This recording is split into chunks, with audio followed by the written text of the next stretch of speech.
Yellow the bracken, golden the sheaves, 'cause autumn is coming and the St. Michael play. And we are in it. Class 1 is in it. Practicing our we will work with our will, with our strength and our skill. But that's another story. This is the story of the 4 musicians of Bremen. And it begins like this.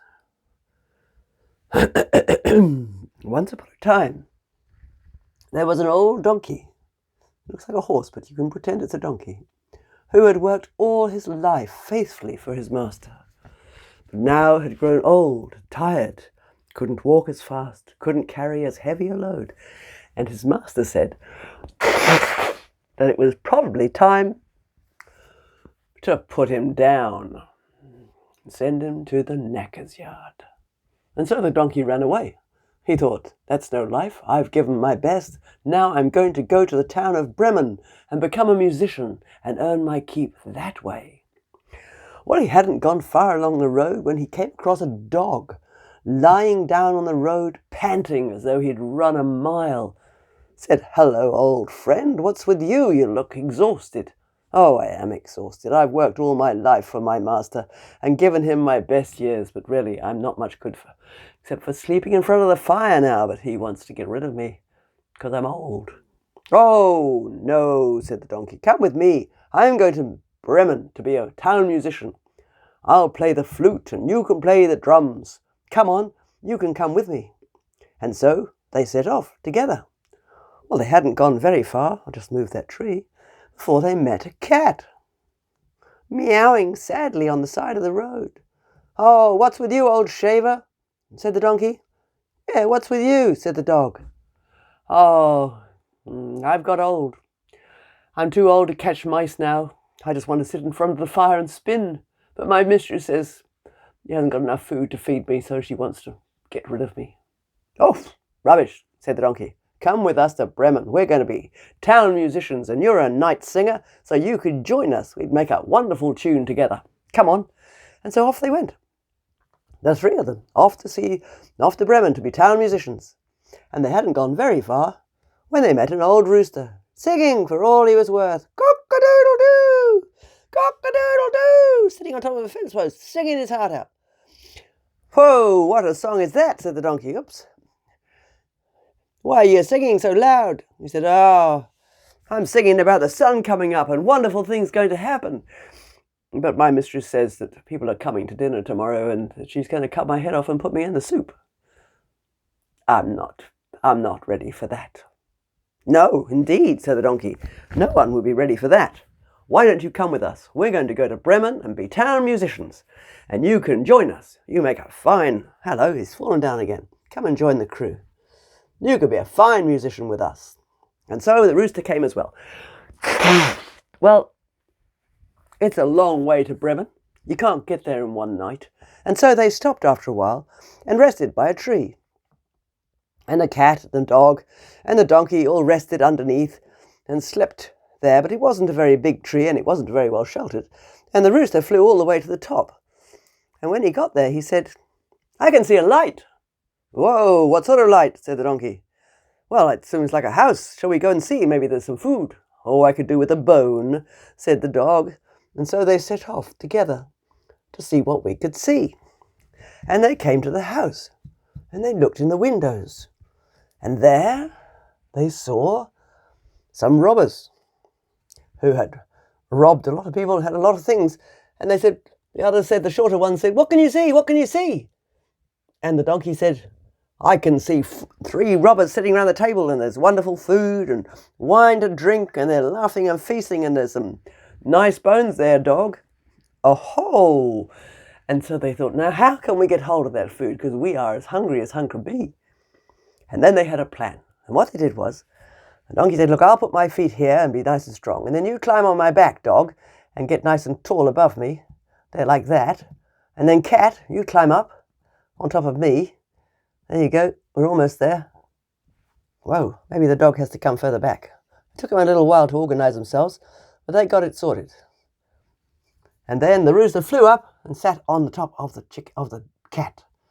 And then, once they were all in place, they started to sing their music, and the donkey brayed, "Ee-haw, ee-haw, ee-haw," and the dog barked, "Woof, woof, woof, woof," and the cat meowed, "Meow," and the rooster crowed, "Cock-a-doodle-doo," and they all sang at the same time. It was the most awful noise. It wasn't very musical. And then they fell through the window, the glass, they smashed the glass and landed right in the middle of the dinner party. On the table even. Well, the robbers were absolutely horrified. They were terrified. And they ran out of the house as fast as they could go. Into the forest. Going, "There's a ghost, there's a ghost, there's a ghost got into us." And they ran away. Well, then the donkey and the donkey and everybody, they set to and ate up large. They got rid of the table because they were animals. They didn't want to sit at the table.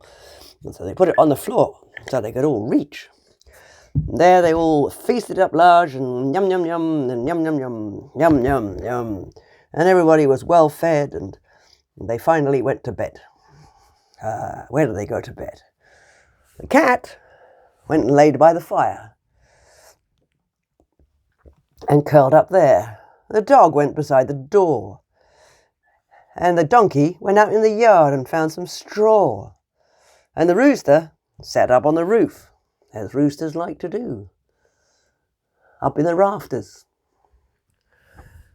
Now, they were all asleep. The lights went out, the fire went down. And meanwhile, out in the forest, the robbers thought, we were too scared. Come on, you go back in there and see what's going on. We should get our house back. It's outrageous. And so they sent this one. And this one went, okay. And he went into the house and everything was quiet. I couldn't hear a thing. It seemed like they'd imagined everything. So he went right in by the fire and he took his match and he took it. He thought that the cat's eyes were the coals and the embers of the fire glowing. So he held the match right out towards the cat's eyes. And the cat was not amused and went with all his claws and spitting and scratching at the robber's eyes. He turned around and he ran, and as he went out the door, the dog bit him on the leg. "Nyang! Ow!" he cried, and he ran out into the yard. And out in the yard, the donkey kicked him in the back of the leg. And meanwhile, the rooster cried out, "Cock-a-doodle-doo!" And he ran for his life. He was so terrified. Oh, night of horrors, night of horrors. You wouldn't believe. Why, what happened? What happened? What happened? And the man who'd gone in said, "There was a witch by the fire, and she tried to scratch my eyes out. And there was a man behind the door with a club, with a knife, and he stabbed me in the leg. And then there was one out in the yard, a black monster, who beat me with a wooden club.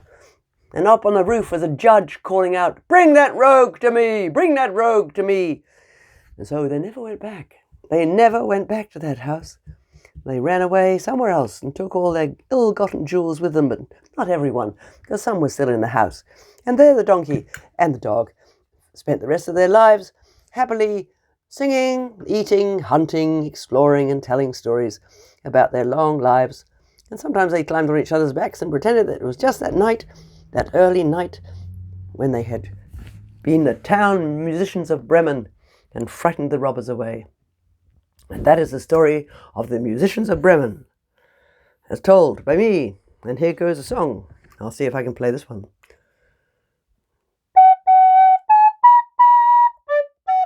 No, hold on.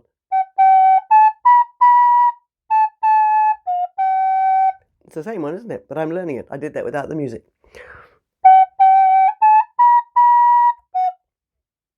Etc. And now an art class. And then bed. Okay. I'll do that.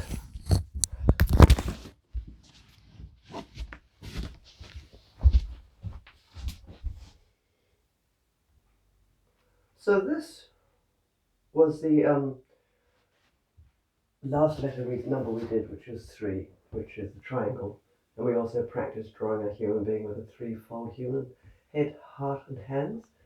So that was that page. Here we did the 3 in Arabic and 3 in Roman. So the next page, being 4, I mean, we would talk about it, and frankly, it's late now, and I don't want to talk about it. Oh, look, there's a triangle waiting for me, but I'm going to ignore it. I obviously had a plan.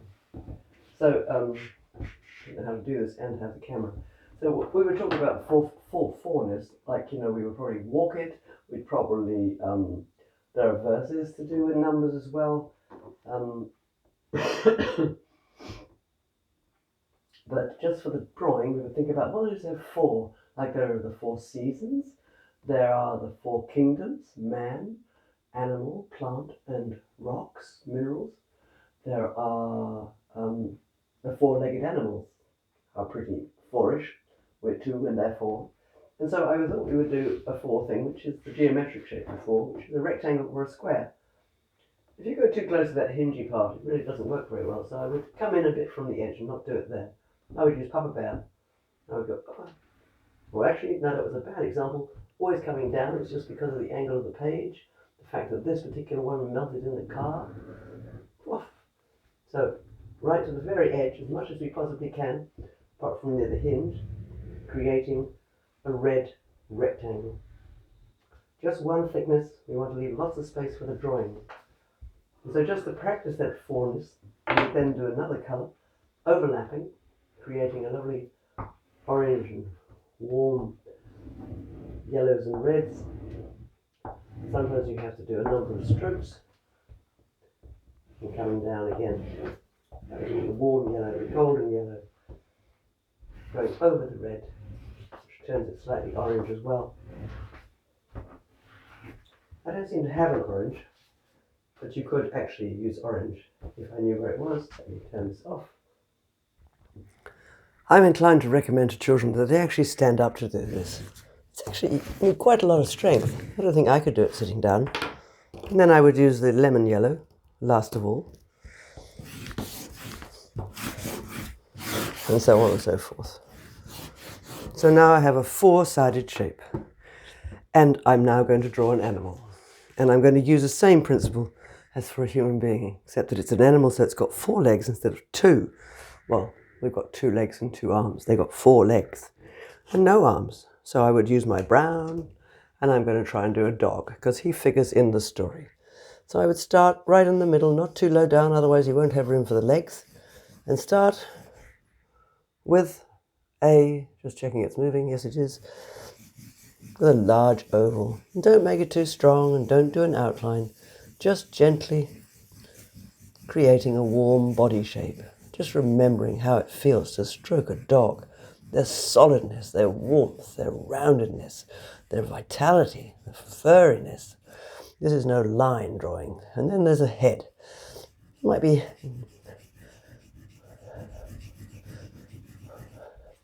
And then the head is joined to the body.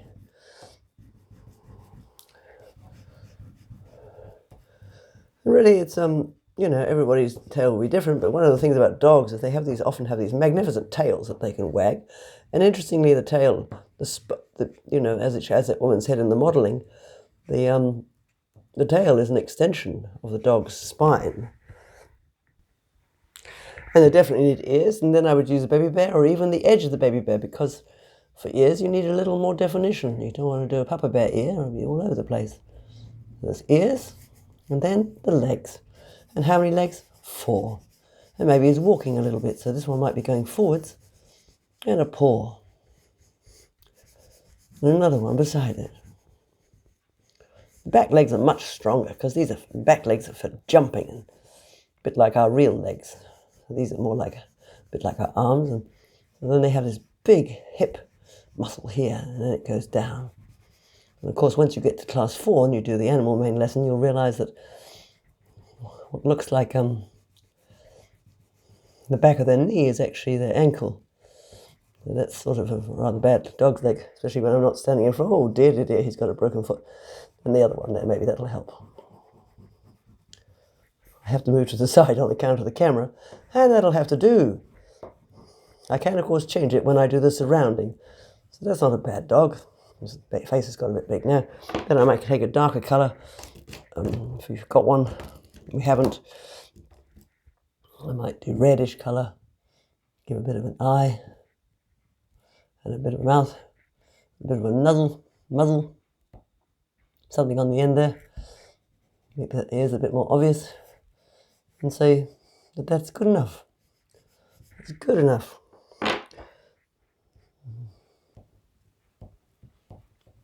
So interesting, isn't it? The difference between a horse's nose and a dog's nose, and how long it is, and so on and so forth. And that would just probably do. We don't have to do all the surrounds because we're just doing a four-legged animal. And then over here, no big complicated things. We're just going to do 2, 3 lines, just the shape. And we will walk this and move it, and I hope to go up into the bush. Starting at the top, always starting at the top. Over on the left-hand side, because you've got to get the 4 Roman ones in as well. Boof and boof. Down, long, could go a bit further. It's not as long as the tall one. Oops, from the top down, don't forget. There, and that's a 4. And although often the 4 is drawn with, is that a green? Yes.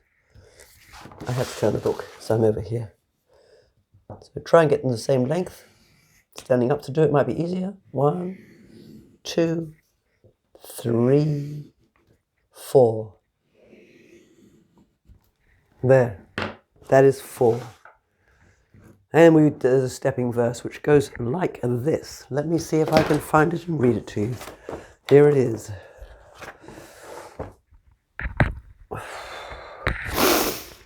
There's a stepping one. But the first one is counting with ones. It's I am proper, neat and prim. My walk is straight, my clothes are trim. I so count my steps, and you will see that each one is the same for me. And then we count 1, 2, 3, 4, 5, 6, 7, 8, 9, 10, 11, 12. So they're all the same length, and we're walking around the circle. Now we're going to do 2, but my 2 steps are not the same, for I must lean upon my cane. Although I'm bent and weak and old, I can still count my numbers bold. 1, 2, 3, 4, 5, 6, 7, 8, 9, 10, 11, 12, and so on up to 24. And then 3. I'm a lad, and I say that I'd much rather play. I can run with my ball while the numbers I call. 1, 2, 3, 4, 5, 6, 7, 8, 9, 10, 11, 12, 13, 14, 15, 16, 17, 18, 19, 20, 21. So we might do that on a triangle. We might do number 2 on the balancing beam. So we would do step on the 1 and then drag our foot on the 2 because we're a bit lame and old. And for 4, my step is strong. I'll not go wrong. With all my might, I'll guard what's right. I'll always know how far to go. 1, 2, 3, 4, 5, 6, 7, 8, 9, 10, 11, 12, up to 48. And 5, like a mouse I go, fearfully tiptoe, looking to the left, looking to the right, danger's not in sight, lightly I arrive, I am number 5. 1, 2, 3, 4, 5, 6, 7, 8, 9, 10, 11, 12, 13, 14, 15, 16, 17, 18, 19, 20, 21, 22, 23, 24, 25, 26, 27, 28, 29, 30. And to finish off, and so you can see, I'll try and copy that and send it to you if I could possibly find it, and send it as a link.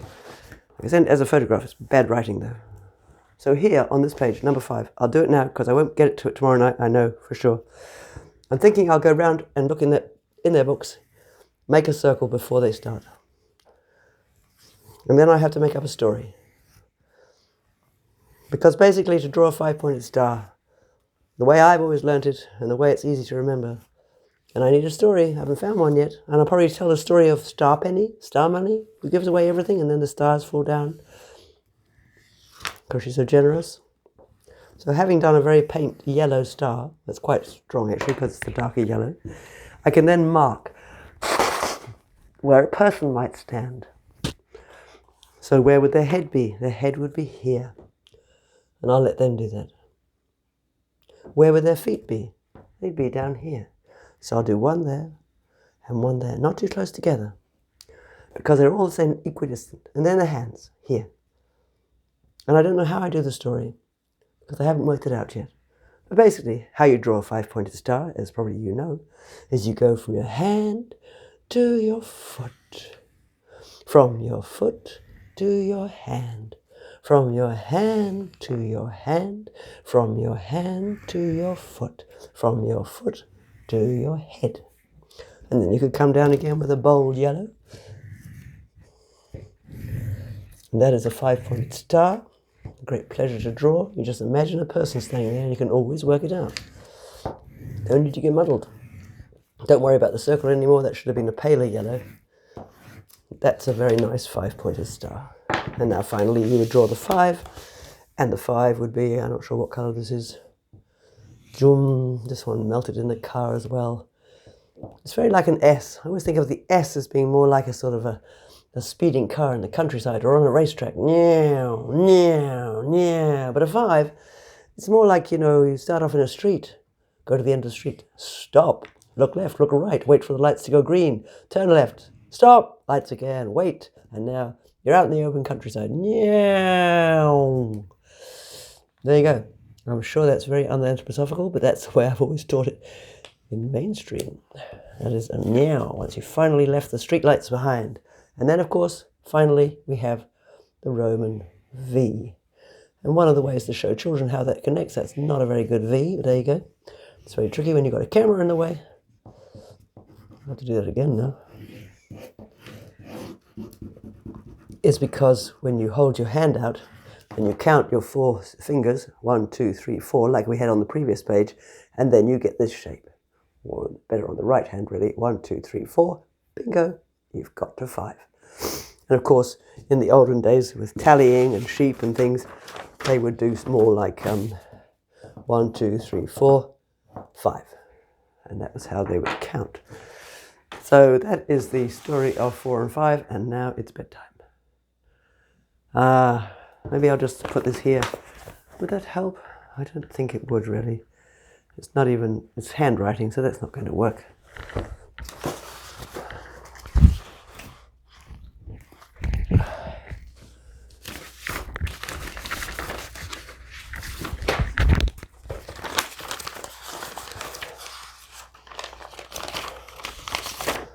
Right, there it is typed, and I could take a photograph of that and add it on to the email. All right, that's the end of that. Good afternoon, good night, and goodbye.